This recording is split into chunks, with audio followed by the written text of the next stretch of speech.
Hello dear students, RS UP board exam YouTube channel पर आप सबका स्वागत है।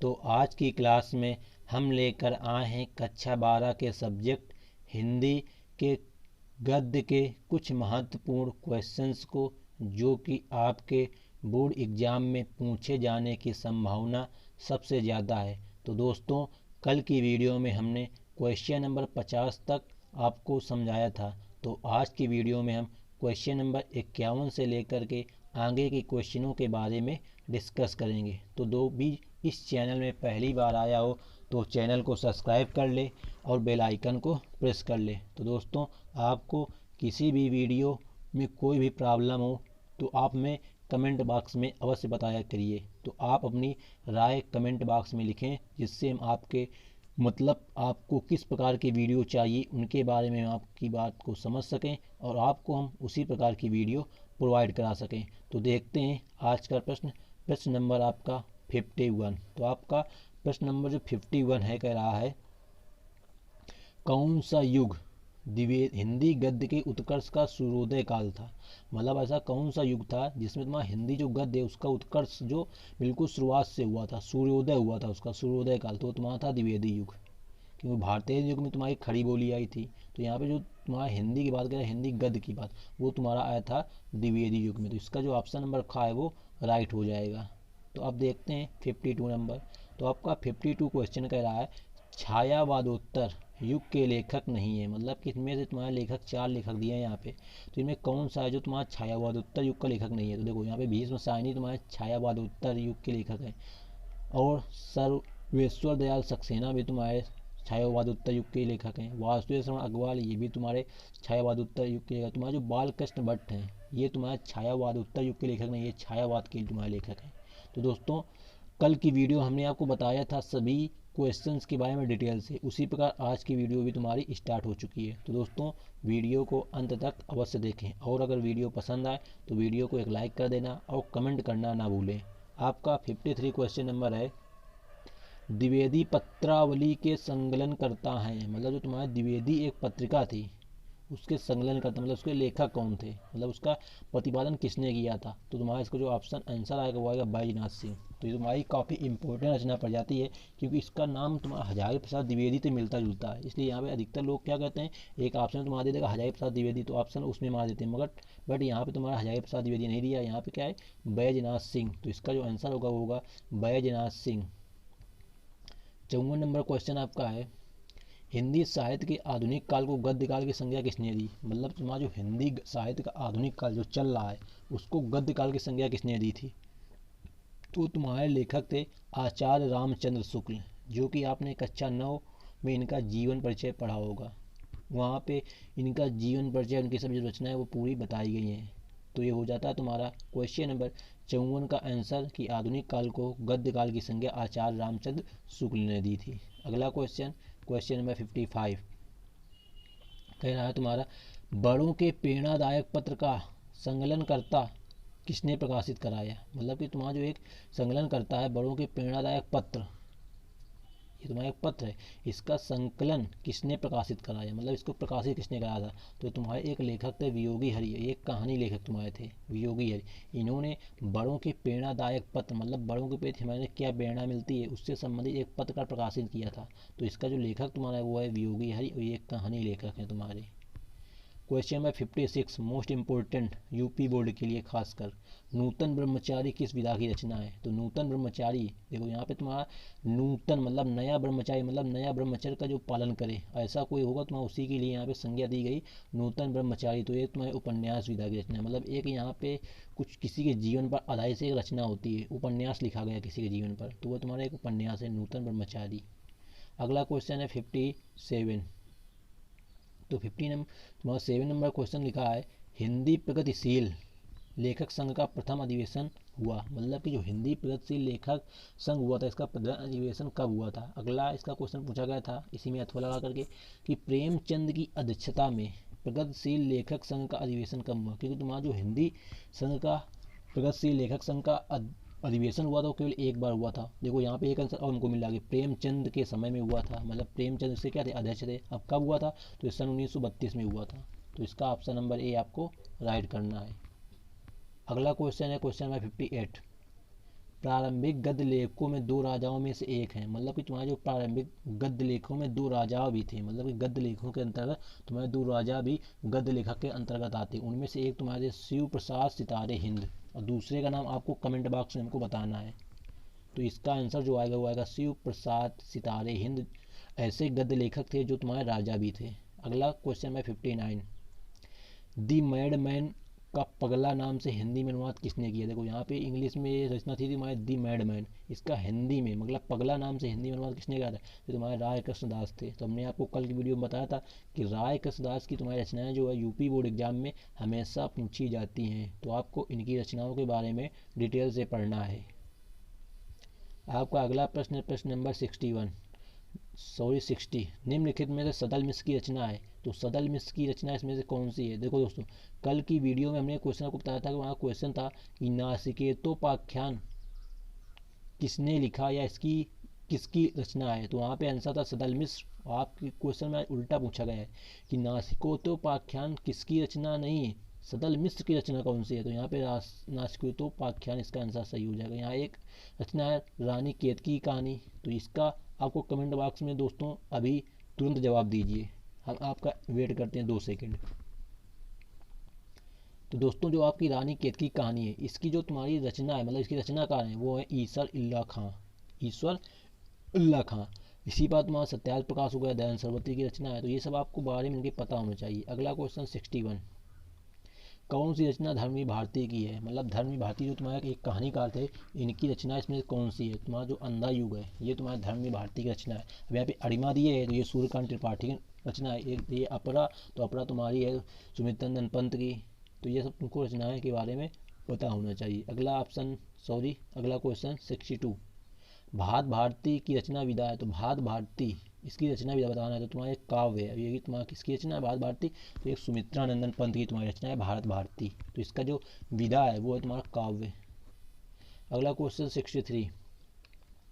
निम्नलिखित में असत्य कथन है, मतलब तुम्हारे पास 4 ऑप्शन दिए गए हैं, इनमें से उनको बताना है कौन सा कथन असत्य है मतलब गलत है। लिखा है हजारी प्रसाद द्विवेदी निबंधकार एवं उपन्यासकार हैं, तो ये तुम्हारा क्वेश्चन बिल्कुल सही है। मतलब कि जो हजारी प्रसाद थे वो तुम्हारे द्विवेदी निबंधकार एवं उपन्यासकार दोनों थे। तो आपको यहाँ से एक आंसर ये भी पता चल गया कि हजारी प्रसाद द्विवेदी क्या थे? निबंधकार एवं उपन्यासकार थे। अगला ऑप्शन है महावीर प्रसाद द्विवेदी सरस्वती पत्रिका का संपादक थे, तो ये भी तुम्हारा सही है। तुम्हारे महावीर प्रसाद द्विवेदी थे वे तुम्हारे सरस्वती पत्रिका का संपादन किया था। तो आपको यहाँ से एक क्वेश्चन का आंसर मिल गया कि सरस्वती पत्रिका का संपादन किसने किया था? तो महावीर प्रसाद द्विवेदी ने किया था। अगला प्रश्न है रामचंद्र शुक्ल हिंदी साहित्य का इतिहास ग्रंथ का लेखक है, तो हिंदी साहित्य का इतिहास का जो ग्रंथ है इसकी रचना रामचंद्र शुक्ल ने की थी। तो एक आंसर यानी कि एक क्वेश्चन यहाँ से आपको मिल गया।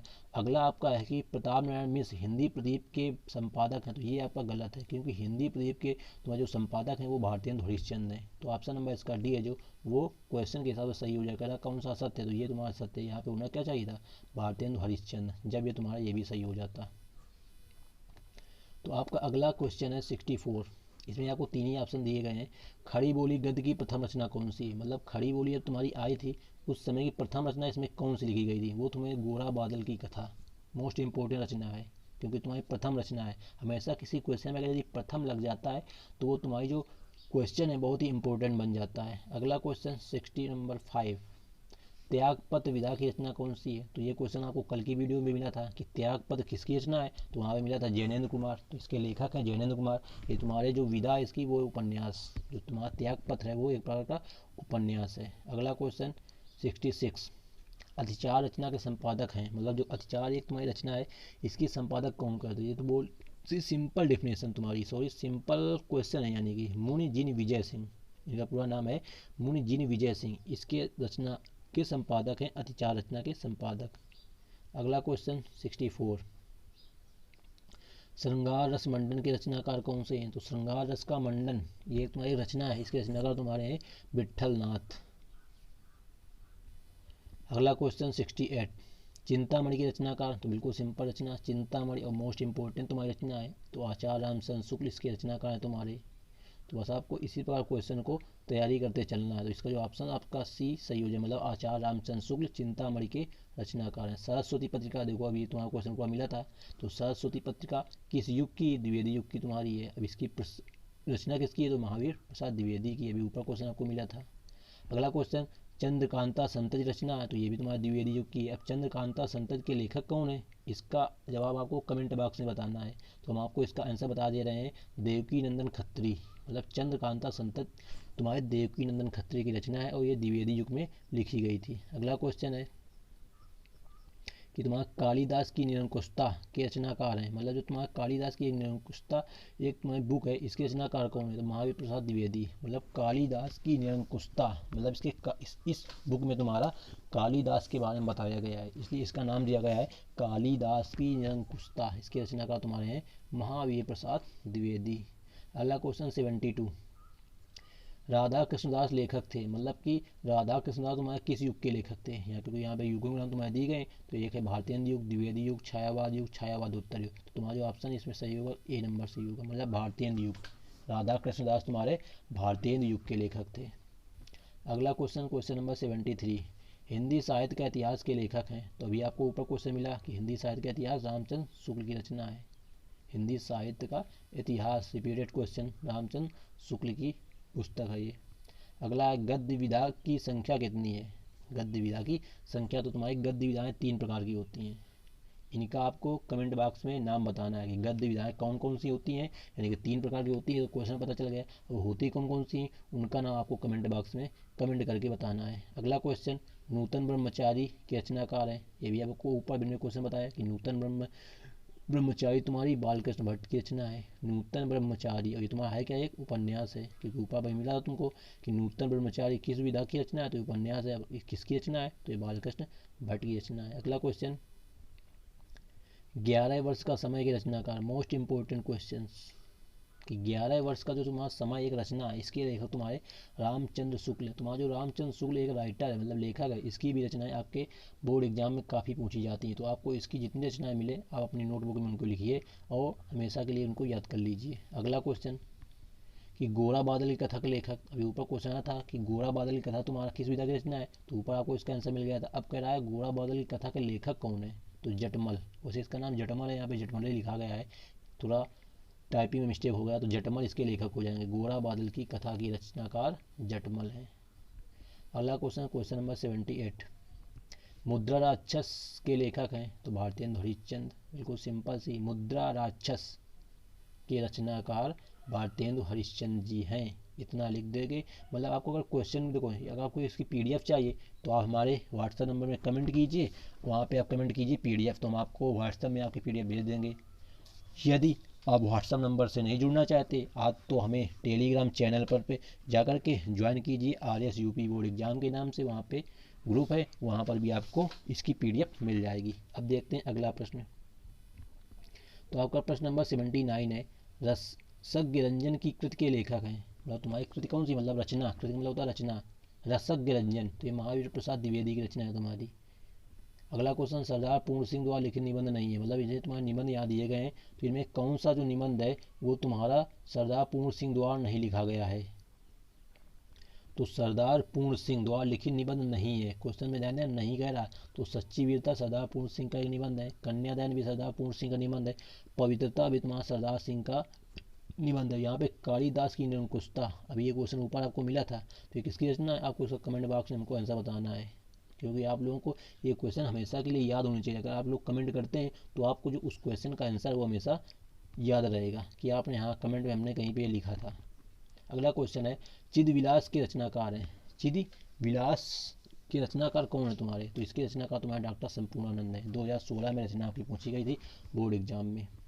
अगला क्वेश्चन, बंदहा आजमगढ़ उत्तर प्रदेश जन्म स्थान किसका है? मतलब बंदहा आजमगढ़ उत्तर प्रदेश में किस लेखक का जन्म हुआ था? तुम्हारे थे राहुल सक्रांतयन। ये यात्रा वृत्तांतकारी लेखक थे, मतलब ये यात्रा बहु करते थे राहुल सक्रांतयन तुम्हारे। तो इनका जो आजमगढ़ उत्तर प्रदेश में इनका जन्म हुआ था बंदहा में। अगले तुम्हारी रचना, मोस्ट इंपोर्टेंट रचना तुम्हारी, पैरों में पंख बांधकर, यात्रा वृत्तांत है। मतलब इसकी विधा क्या है? ये वार्ता है, पैरों में पंख बांधकर। किसकी रचना है? राम वृक्ष बेनीपुरी। तो ये नाम कैसा है? तो तुम्हारे एक लेखक थे राम वृक्ष बेनीपुरी, इन्होंने पैरों में पंख बांधकर एक यात्रा वृत्तांत का वर्णन किया था। अगला क्वेश्चन 84, आधुनिक काल के प्रारंभिक डायरी लेखक कौन थे? मोस्ट इंपोर्टेंट क्वेश्चन है क्योंकि प्रारंभिक डायरी लेखक की बात कर रहा है यहाँ पे आधुनिक काल के, वो थे घनश्याम दास बिरला। जो तुम्हारे घनश्याम दास बिरला थे ये आधुनिक काल के प्रारंभिक डायरी लेखक थे। अगला क्वेश्चन 85, भारत दुर्दशा रचना है, तो ये भी देखो बिल्कुल सिंपल रचना और मोस्ट इंपोर्टेंट रचना है कि भारत दुर्दशा भारत भारतीय, जब तुम्हारी रचना किसकी हैं? भारतीय हरिश्चंद्र की हैं। तो इसमें तुम्हारा आंसर नंबर गा सही हो जाता है। अगला प्रश्न, प्रश्न नंबर 86, वर्ण रत्नाकर के रचनाकार कौन है? तो ज्योतिरेश्वर। तो तुम्हारी एक रचना है वर्ण रत्नाकर, मतलब रत्नाकर के बारे में उसमें बताया गया है। तुम्हारे रत्नाकर एक डाकू था, आपने संस्कृत में इसका चैप्टर पढ़ा होगा आंगुलीमान से, तो वहाँ पे उसके बारे में बताया गया, रचना की गई उसके बारे में लिख करके, तो उसका जो लेखक वो ज्योतिरेश्वर लेखक। अगला क्वेश्चन 87, सरदार पूर्ण सिंह किस युग के लेखक हैं? तो ये तुम्हारा द्विवेदी युग के लेखक हैं, क्योंकि अभी ऊपर आपको क्वेश्चन मिला था कि द्विवेदी युग के लेखक इनमें से कौन से हैं, तो तुम्हारा कौन सा था? सरदार पूर्ण सिंह। 2017 बोर्ड एग्जाम में पूछा हुआ question. Question number 88, doctor Hazari Prasad Dwivedi की रचना है। तुमको आपको बताना है कि यहाँ जो तुम्हारी रचनाएं दी गई इनमें से कौन सी डॉक्टर हजारी प्रसाद द्विवेदी की रचना है। तो चिंतामणि ये तुम्हारी हजारी प्रसाद द्विवेदी की नहीं है, पंच परमेश्वर ये भी नहीं है, कूटज तुम्हारी है इनकी हजारी प्रसाद द्विवेदी, तो ये इसका ऑप्शन सही हो जाएगा। जो चंद्रकांता संतति है, चंद्रकांता ये हमने बताया आपको देवकी नंदन खत्री की रचना है। अगला क्वेश्चन 89, वासुदेव शरण अग्रवाल की रचना है। जो वासुदेव शरण अग्रवाल है इनकी रचना कौन सी है? तो अंतराल नहीं है तुम्हारी, न त्रिशंकु है, न तट की खोज है, तो यहाँ ऑप्शन नंबर तुम्हारा डी सही है, वागधारा। यानी वासुदेव शरण की जो रचना है वो है वागधारा। अगला क्वेश्चन, क्वेश्चन नंबर 90, संस्मरण विधा की रचना है, मतलब संस्मरण विधा की रचना कौन सी है? तुम्हारी कहानी विधा हो गई, गद्य विधा हो गई, उसके बाद तुम्हारा एक संस्मरण विधा होता है, तो इसमें दीप जले शंख बजे ये तुम्हारा संस्मरण है। दीप जले शंख बजे ये एक तुम्हारी संस्मरण विधा की रचना है। आपको दोस्तों इसका आंसर बताना है कि दीप जले शंख बजे के रचनाकार कौन है, मतलब इसकी रचना किसने की है। आपको कमेंट बॉक्स में भी इसका आंसर हमको अभी देना है। अगला क्वेश्चन, आलोचनात्मक कृति कालिदास की लालित्य योजना के लेखक है, मतलब यहाँ पे दो कृतियाँ तुम्हारी, आलोचनात्मक कृति और कालिदास की लालित्य योजना के लेखक कौन से हैं? तो ये तुम्हारे डॉक्टर हजारी प्रसाद द्विवेदी हैं। डॉक्टर हजारी प्रसाद द्विवेदी किस कृति के लेखक हैं? तुम्हारे कालिदास की लालित्य योजना के लेखक हैं। अगला क्वेश्चन, क्वेश्चन नंबर 92, वारिस कहानी संग्रह है, मतलब जो वारिस तुम्हारे कहानियों का संग्रह है वो किसकी रचना है, तुमको ये बताना है। तो ये मोहन राकेश की है। तो आपने इस चैप्टर को अच्छे से पढ़ा होगा मोहन राकेश का, क्योंकि आपके सिलेबस में दिया गया है, तो आपको इसके बारे में पूरा नॉलेज होना जरूरी है, क्योंकि मोहन राकेश की भी रचनाएं आपके बोर्ड एग्जाम में कई बार पूछी जाती हैं।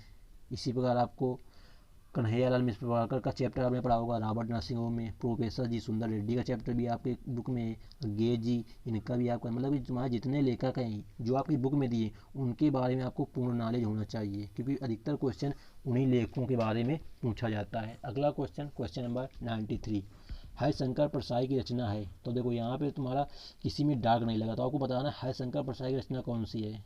हरिशंकर परसाई, तो यहाँ पे तुम्हारी एक कोई विधा है, मतलब हरिशंकर परसाई, तो यहाँ पे जो कल्पवृक्ष है ये तुम्हारी हजारी प्रसाद द्विवेदी हो गई। धरती के फूल तुम्हारा रॉबर्ट नर्सिंग होम में जब तुमने चैप्टर पढ़ा है उसका हो गया। तब की बात थी ये भी तुम्हारी नहीं है, मतलब ये तीन रचना नहीं। तो यहाँ मेरे विचार जो रचना है हरिशंकर परसाई की रचना है, मेरे विचार हरिशंकर परसाई। अगला क्वेश्चन, ग्रंथों में से हिंदी साहित्य के इतिहास से संबंधित ग्रंथ नहीं है, मतलब कि क्वेश्चन बताना है डॉक्टर हजारी प्रसाद द्विवेदी द्वारा लिखे गए निम्न ग्रंथों में से, जो हजारी प्रसाद द्विवेदी ने ग्रंथ लिखे उनमें से कौन हिंदी साहित्य के इतिहास से संबंधित ग्रंथ नहीं है, मतलब हिंदी साहित्य से संबंधित नहीं है वो तुम्हारा और किसी संबंधित। तो हिंदी साहित्य की भूमिका ये तुम्हारा हिंदी साहित्य का इतिहास ही है, हिंदी साहित्य का आदिकाल ये भी इतिहास है, हिंदी साहित्य ये भी। जो चारूचंद्र लेख है ये तुम्हारा हिंदी साहित्य के इतिहास से संबंधित नहीं है, तो ऑप्शन नंबर इसका गा सही हो जाएगा। अगला क्वेश्चन, क्वेश्चन नंबर 95, भूले बिसरे चेहरे रेखा चित्र के रचयिता हैं। भूले बिसरे चेहरे, देखो नाम कितना अच्छा है, भूले बिसरे चेहरे रेखा चित्र के रचयिता कौन है कह रहा है। तो कन्हैयालाल मिश्र प्रभाकर, इनकी रचना बहुत अच्छी रचना है रॉबर्ट नर्सिंग होम में, तो इनकी जितनी भी रचना है वो बहुत अच्छी रचना है, तो आपको कन्हैयालाल मिश्र प्रभाकर के बारे में पढ़ना चाहिए जरूर। आपका अगला प्रश्न है, बाण भट्ट की आत्मकथा के लेखक हैं। तो बाण भट्ट की आत्मकथा किसने लिखा है? डॉक्टर हजारी प्रसाद द्विवेदी ने इनकी आत्मकथा लिखा है। तो इसका ऑप्शन नंबर ग सही हो जाएगा। 97 नंबर, निम्नलिखित में से किस निबंध संग्रह की रचना हरिशंकर परसाई द्वारा की गई है? हरिशंकर परसाई, ये तुम्हारा निंदा नामक चैप्टर लिखा है निंदा रस, तो वही के लेखक हैं हरिशंकर परसाई। तो पगडंडियों का जमाना इनका एक निबंध संग्रह है हरिशंकर परसाई का।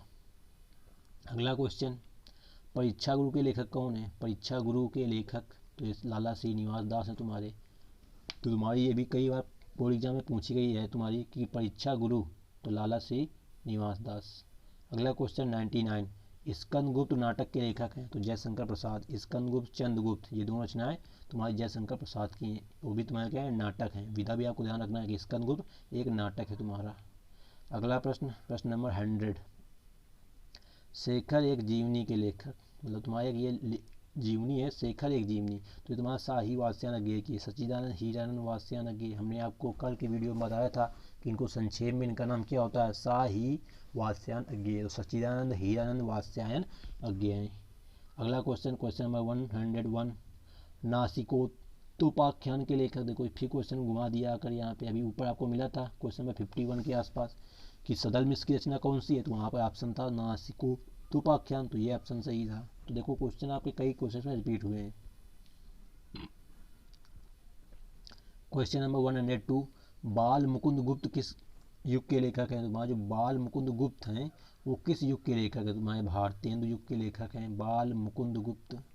अगला क्वेश्चन 103, श्याम सुंदर दास की शैली कौन सी है? हाँ ये क्वेश्चन अच्छा तुम्हारा पूछा गया कि श्याम सुंदर दास किस शैली में रचना करते थे? तो तुम्हारा भावात्मक शैली में रचना करते थे। तो दोस्तों देखो क्वेश्चन का भी घुमा कर पूछा गया है, यहाँ पे शैली पूर्ण ली गई और अधिकतर तुमको शैली बहुत कम पढ़ाई जाती है क्योंकि कोई भी शैली के बारे में नहीं बताता कि कौन सा लेखक किस शैली में कार्य करता था। तो आपको शैलियों के बारे में भी थोड़ा पढ़ के जाना है जिससे आपको क्वेश्चन यदि आता है तो आप उसको अच्छी तरह से कर लें। अगला क्वेश्चन, किसके गद्य में करुण संवेदना की प्रधानता है? मतलब कि किसका जो ऐसा गद्य है गद्य में भी करुण संवेदना की प्रधानता है? तो तुम्हारे महादेवी वर्मा है।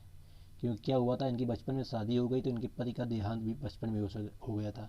तो इनकी जो गद्य है उनमें तुम्हारा अधिकतर संवेदना मिलती है, मतलब करुण संवेदना मिलती है, इसलिए तुम्हारे इसके राइटर होंगे महादेवी वर्मा। अगला क्वेश्चन 105, निबंध प्रौढ़तम स्तर तक पहुंचा? द्विवेदी युग में तुम्हारा लिखा गया कि निबंध जो है प्रौढ़तम स्तर तक पहुंचा। इसका का नंबर सही हो जाएगा। 106 नंबर क्वेश्चन तुम्हारा है, किस रचना के लेखक प्रोफेसर जी रेड्डी हैं? प्रोफेसर जी सुंदर रेड्डी। तो ये तुम्हारा जो भाषा वाला चैप्टर है आधुनिक भाषा वाला उसके लेखक हैं प्रोफेसर जी सुंदर रेड्डी। तो वैचारिणी शोध और बोध के जो तुम्हारे लेखक हैं वो हैं प्रोफेसर जी सुंदर रेड्डी। तो दोस्तों चैनल में पहली बार विजिट कर रहे हो तो चैनल को सब्सक्राइब कर लेना और पीडीएफ के लिए इस नंबर पर आप हमें व्हाट्सअप कर सकते हैं 6394354712 पर। तो अब देखते हैं अगला क्वेश्चन 107, मोहन राकेश की रचना नहीं है, मतलब कौन सी रचना मोहन राकेश की नहीं है? तो ये तुम्हारा तट की खोज जो है ये मोहन राकेश की रचना नहीं है। लहरों के राजहंस मोस्ट इंपोर्टेंट रचना है, कई बार पूछी जाती है कि लहरों के राजहंस के लेखक कौन है? तो मोहन राकेश। बकल खुद यानी बकलम खुद ये भी मोहन राकेश रचना है। समय सारथी ये भी तुम्हारी मोहन राकेश की रचना है। अगला क्वेश्चन और आज की वीडियो का अंतिम प्रश्न, प्रश्न नंबर 108, शिकायत मुझे भी है, शिकायत मुझे भी है निबंध संग्रह किसका है? तो तुम्हारा हरिशंकर परसाई का है, हरिशंकर परसाई का है जो कि आपके 2018 में पूछा गया था। तो दोस्तों आज की वीडियो में फ़िलहाल इतना ही। तो दोस्तों यदि वीडियो पसंद आई हो तो प्लीज़ वीडियो को एक लाइक कर देना और चैनल में यदि पहली बार आए हो तो चैनल को सब्सक्राइब करके बेल आइकन को प्रेस कर लें जिससे इसी प्रकार की वीडियो आपको मिलती रहे और आपके एग्ज़ाम की प्रिपरेशन बेहतर तरीके से होती रहे। तो दोस्तों किसी भी वीडियो चाहिए यानी किसी भी सब्जेक्ट की यदि आपको वीडियो चाहिए तो हमें कमेंट बॉक्स में कमेंट करके बताएं जिससे हम आपको उस विषय की पीडीएफ जल्दी से जल्दी प्रोवाइड कर सकें। तो thanks for watching this video. मिलते हैं नेक्स्ट वीडियो में, जब तक के लिए जय हिंद जय भारत।